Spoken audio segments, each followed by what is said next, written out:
9:30-এ ছেড়েছে হাওড়া থেকে। দেখা যাক কতক্ষণ টাইম লাগে। মাত্র 30 থেকে 35 মিনিটের মধ্যে পৌঁছে যাবেন সুন্দর একটি মন্দিরে। খরচ হবে যাতায়াত নিয়ে মাত্র মাথাপিছু 50 টাকা।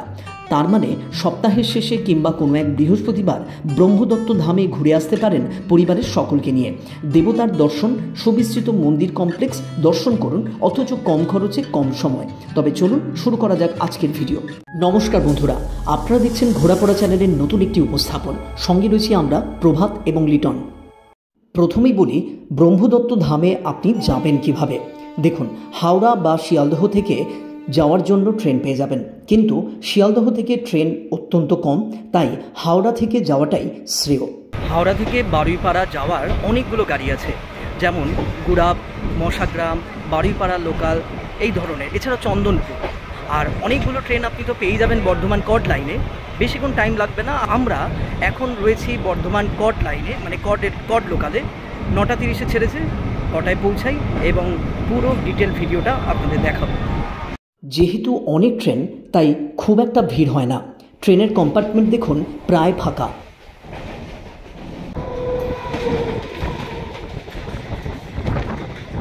হাওড়া থেকে বারুইপাড়া যেতে আপ ডাউন মিলিয়ে 10-20 টাকার টিকিট লাগবে আপনার।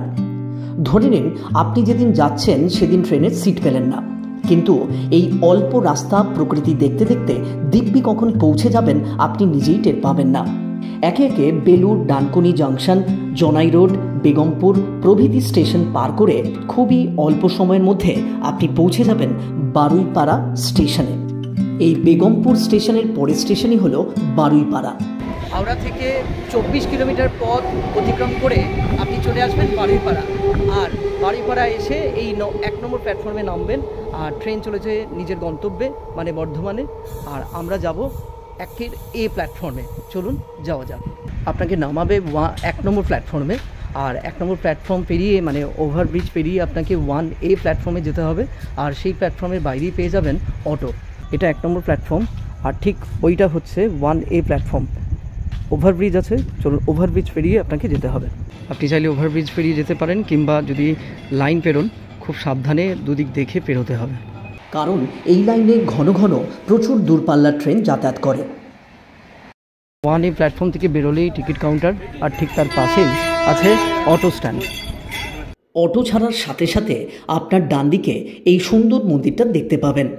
নবরত্ন শৈলীর এই মন্দিরটা দেখে মনে হয় খুব বেশি দিনের পুরনো নয়। তা যাই হোক, অটোয় চলুন কিছুক্ষণ। মিনিট 15 অটো জার্নি করে আপনাকে নামিয়ে দেবে ঠিক এই জায়গায়, বনমালীপুর ব্রহ্মদত্ত ধাম যাওয়ার জন্য। আপনাকে এই জায়গায় নেমে এই রাস্তাটা ধরে সোজা এগোতে হবে, তবেই পেয়ে যাবেন মন্দির। আর অটো ভাড়া নেবে মাথাপিছু 15 টাকা। চলুন এই রাস্তা ধরে আমরা এগিয়ে যাই। কিছুটা এগোলে দূর থেকেই বিশাল মন্দির চত্বর দেখতে পাবেন। প্রকৃতির মাঝে একটি সুন্দর মন্দির আপনাদের আজকে দর্শন করাবো। আর আমাদের দেশে ব্রহ্মার পুজো খুব কম হয়। তো রাজস্থানের পুষ্করের ব্রহ্মার মন্দির আমরা সবাই জানি, কিন্তু আমাদের পশ্চিমবঙ্গে একটি সুন্দর ব্রহ্মার মন্দির রয়েছে। চলুন আজকে সেই মন্দিরটা আপনাদের দর্শন করাই। আমার পেছনেই দেখতে পাচ্ছেন কত সুন্দর এলাকা নিয়ে, একটা বিস্তৃত এলাকা নিয়ে মন্দিরটা অবস্থিত। আর সবথেকে বড় বিষয় হলো যে প্রকৃতির মাঝে, একদম খোলামেলা, একদম সবুজের মাঝখানে এই মন্দিরটি অবস্থিত। খুব সুন্দর লাগবে আশা করি। ব্রহ্মদত্ত মন্দির কখন খোলা থাকে, ভোগ কখন পাবেন, এই সমস্ত খুঁটিনাটি তথ্য আরও আছে, যে কিভাবে পুজো দেবেন, এই সমস্তগুলো দেখতে আমাদের ভিডিওটি দেখতে থাকুন। আপনি যদি 3 চাকা বা 4 চাকা নিয়ে আসেন, তবে এখানেই গাড়ি রেখে আপনাকে পায়ে হেঁটে যেতে হবে, কারণ সেই গাড়ি এই ঢালাই রাস্তায় ওঠানো যাবে না।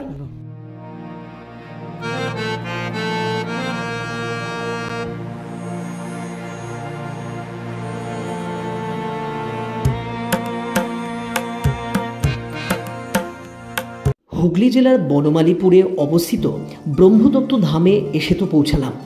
এবার মন্দির দেখার পাশাপাশি আপনাদের 2-4 কথা জানিয়ে রাখি এই মন্দির সম্পর্কে। ব্রহ্মদত্ত ধামে প্রতিদিন মন্দির খোলা হয় সকাল 7টার সময়। ঠিক দুপুর 1টার সময় মন্দির বন্ধ করা হয়। আবার বিকেল 3টের সময় মন্দিরের দরজা খুলে রাত্রি 8টার সময় বন্ধ করা হয়।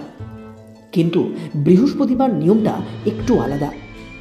সেই জন্যই ভিডিও শুরুতে আপনাদের বৃহস্পতিবার আসার কথা বলেছিলাম।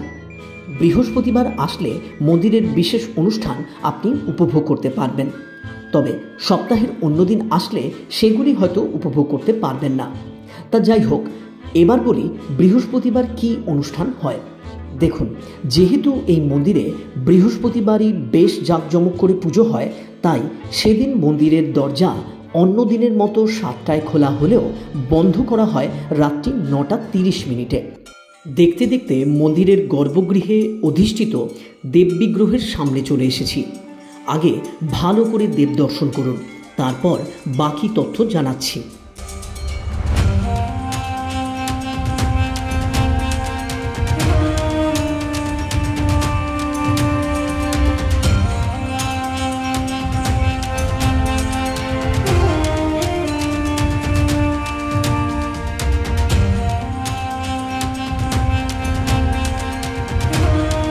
দেবদত্ত ধামে প্রতিদিন সকাল 8টায় এবং সন্ধ্যে 7টায় আরতি হয়, কিন্তু বৃহস্পতিবার সকাল 9টায়, দুপুর 1:30 এবং সন্ধ্যে 7টায় মঙ্গল আরতি হয়।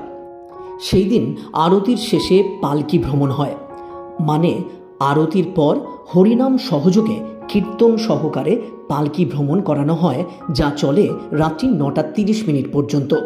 এই হলো পালকি ভ্রমণ ও নাম সংকীর্তনের সাজ সরঞ্জাম।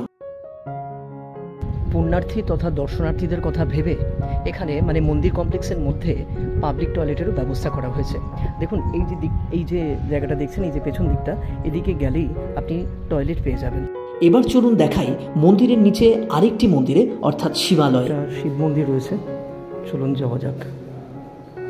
সিঁড়ি দিয়ে নিচে নামলেই আপনি গোলাপি আবহের মধ্যে একটি সুন্দর শিবলিঙ্গ সমৃদ্ধ মন্দির দর্শন করতে পারবেন। এই যে পেছনে, আমাদের পেছনেই দেখতে পাচ্ছেন মহাদেব বিরাজমান। চলুন ভালো করে আপনাদের দর্শন করাই।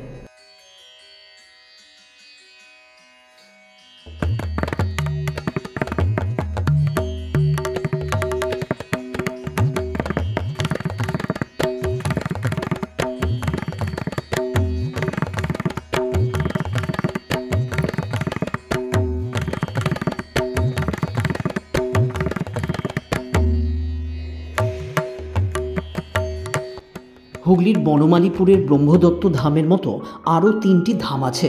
প্রথমটি হলো শিবদত্ত ধাম মধ্যপ্রদেশের, দ্বিতীয়টি হলো অনুসুয়া ধাম কন্যাকুমারীতে, তৃতীয়টি হলো এই ব্রহ্মদত্ত ধাম, আর চতুর্থটি হলো অত্রিদত্ত ধাম উত্তরাখণ্ডে। ব্রহ্মদত্ত ধামে বিশেষ পূজার্চনার সময় দেববিগ্রহের সামনে এই হোমকুণ্ডে চলে হোমযজ্ঞ। এই মন্দিরে পুজো দেওয়ার সময় হলো সকাল 8টা থেকে রাত্রি 8টা। প্রতি বৃহস্পতিবার বিনামূল্যে কিন্তু এই ব্রহ্মদত্ত ধামে মহাপ্রসাদ ভক্তদের মধ্যে বিতরণ করা হয়। এবার প্রশ্ন হলো, আপনি ভোগের প্রসাদ কিভাবে সংগ্রহ করবেন? বৃহস্পতিবার দুপুর 1:30টার সময় মঙ্গল আরতির পর মহাপ্রসাদের কুপন বিলি করা হয়, আর ঠিক 2টো থেকে ভোগ প্রসাদ বিতরণ করা হয়। মন্দিরে একদিকে যেমন পেছন দিকে শৌচালয়ের ব্যবস্থা আছে, ঠিক সামনের দিকে পানীয় জলের ব্যবস্থাও উপলব্ধ। তবে বন্ধুরা, সুন্দর ও বিস্তৃত এই মন্দিরটি দর্শন করে কেমন লাগলো আপনাদের জানাবেন কিন্তু অবশ্যই কমেন্ট করে। মন্দিরে প্রবেশ করার পূর্বে আমরা তো ভেবেছিলাম ব্রহ্মা মন্দির, তাই বলেছিলাম যে ব্রহ্মা মন্দির দর্শন করাবো, কিন্তু মন্দিরে প্রবেশ করার পর এবং মন্দিরটা ভালো করে ঘুরে দেখাবার পর যেটা উপলব্ধি করলাম এবং দেখলাম, সেটা হচ্ছে যে 3 দেবতা, মানে ব্রহ্মা, বিষ্ণু এবং মহেশ্বর, 3 দেবতা একই বিগ্রহের মধ্যে উপস্থাপন করা হয়েছে। খুব সুন্দর, মানে এই ধরনের মন্দির সচরাচর আমাদের পশ্চিমবঙ্গ কেন খুবই কম দেখা যায়, মানে আমাদের অঞ্চলে বা আপনি খুবই কম দেখেছেন। সুতরাং যদি একই বিগ্রহের মধ্যে 3 দেবতার অধিষ্ঠান দেখতে চান, তবে আপনাকে কিন্তু অবশ্যই এই ব্রহ্মদত্ত ধামে আসতে হবে একবার, বনমালীপুরে। ভিডিওটি ভালো লাগলে লাইক, কমেন্ট ও শেয়ার করুন, আর এই ধরনের ভিডিও আরও দেখতে এখনই চ্যানেলটিকে সাবস্ক্রাইব করে রাখুন। আপনি ব্রহ্মদত্ত ধামে যাওয়ার জন্য যেইখানে নেমেছিলেন ঠিক সেই জায়গায় চলে আসুন। এবার এখান থেকে আপনি এই দিকে যাওয়ার জন্য অটো পেয়ে যাবেন। অটো থেকে স্টেশন, এবং স্টেশন থেকে হাওড়া হয়ে বাড়ি ফিরুন মাত্র 50 টাকায়। আর সেই সঙ্গে বন্ধুরা, আজকের ভিডিওটা এই পর্যন্ত। আবার দেখা হবে পরবর্তী একটি নতুন ভিডিওতে। ততক্ষণ ভালো থাকুন, সুস্থ থাকুন এবং ঘোরাপড়া পরিবারের সাথে যুক্ত থাকুন। ধন্যবাদ।